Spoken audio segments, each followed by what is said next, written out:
আমাদের এলাকায় বলে কি আপনার খাইলার কলসি লড়ে বেশি। আবার বলে যে কথার বেলায় ফোন ফোন আর কাজের বেলায় ঠন ঠন। তো ডক্টর মোহাম্মদ ইউনুস তিনি তার ওই বক্তৃতাবাজি ভালো, বক্তৃতাটা দেয় মিষ্টি মিষ্টি কথা, আস্তে আস্তে আস্তে আস্তে কথা বলে, এইটা ব্যবসা ভালো। সে বিভিন্ন বিশ্ববিদ্যালয়ে যাবে, সেমিনারে যাবে, 2, 4, 5, 10, 20 হাজার ডলার, $50,000 নিবে, হ্যাঁ, সালামি নিবে, এই পুরস্কার নিবে, ভাতা নিবে, নিয়ে সে বক্তৃতা দিবে। এটাই তার কাজ, এবং এই বক্তৃতা দিয়ে সে দুনিয়া জুড়ে একটা নতুন ব্যবসা খুলছিল। এই বাংলাদেশ অন্তর্বর্তীকালীন সরকারের প্রধান উপদেষ্টা হয়ে যে ব্যবসাটা, প্রধান উপদেষ্টা ব্যবসা, এই প্রধান উপদেষ্টা ব্যবসার আগেই মাথায় কিন্তু জিনিস আছে, বাইর করছে যে পৃথিবীতে এখন কোন ব্যবসাটা খাবে। সে 3-0 তত্ত্ব আবিষ্কার করছে, যে অধ্যাপক ডক্টর ইউনূসের আন্তর্জাতিকভাবে প্রচারিত 3-0, শূন্য দারিদ্র, মানে কোনো দারিদ্রতা থাকবে না, শূন্য বেকারত্ব, কোনো বেকারত্ব থাকবে না, ও শূন্য কার্বন নিঃসরণ, মানে এই যে পৃথিবীর বায়ুমণ্ডল দূষণ হয়ে যাচ্ছে, এইটা একেবারে শূন্যে নামায় আনবে। অনেক জায়গা মতো প্রশ্ন তুলছে এক ভদ্রলোক, ইফতেখারুজ্জামান। তিনি কিন্তু তার কাছের মানুষ, তার সংস্কার টমিশনে ছিল, টিআইবি, ট্রান্সপারেন্সি ইন্টারন্যাশনাল।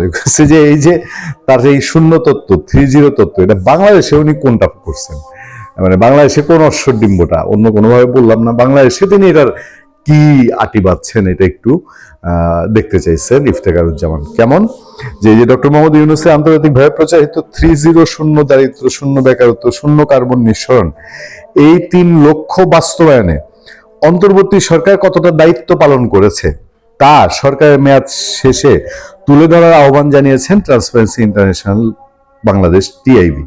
আচ্ছা, তারা একটা মানববন্ধন করছে, আজকে একটা দিবস ছিল। সেই দিবস হচ্ছে সংসদ ভবনের সামনে মানিক মিয়া অভিনীত আয়োজিত এক মানববন্ধনে এই দাবি জানান টিআইবির। এটা হলো জাতিসংঘ ঘোষিত আন্তর্জাতিক ক্লিন এনার্জি দিবস। এই ক্লিন এনার্জি দিবসে এই জিনিসগুলো হাইলাইটেড হওয়ার কথা।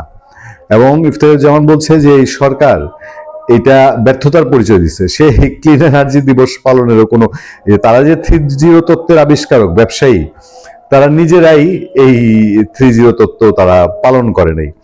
ইফতেখারুজ্জামান বলছেন, ডক্টর মোহাম্মদ ইউনূস আন্তর্জাতিকভাবে 3-0 ধারণা প্রচার করে আসছেন। তার নেতৃত্বে অন্তর্বর্তী সরকার গঠনের পর জাতীয় পর্যায়ে এই 3টি লক্ষ্যের ক্ষেত্রে সরকার কি ভূমিকা রেখেছে সেটি জানার অধিকার দেশবাসীর রয়েছে। তার মতে সরকারের মেয়াদ শেষে শ্বেতপত্র প্রকাশ করে এই 3টি বিষয়ে সরকারের কার্যক্রম অর্জনের হিসাব জনগণের সামনে তুলে ধরা হবে। এখন কাগজপত্র নিয়ে কিছু দেখাই দিতে পারে, আমাদের তো চোখ আছে। আপনারা কি 2 নয়নে দেখেছেন তিনি বাংলাদেশে বেকারত্ব কোথায় এনেছেন? আজকে একে আজাদ, ওই যে দৈনিক সমকালের আপনার হামিম গ্রুপের আজাদ সাহেব বলছে 14 লক্ষ বেকার হয়েছে ডক্টর ইউনূসের হাত দিয়া।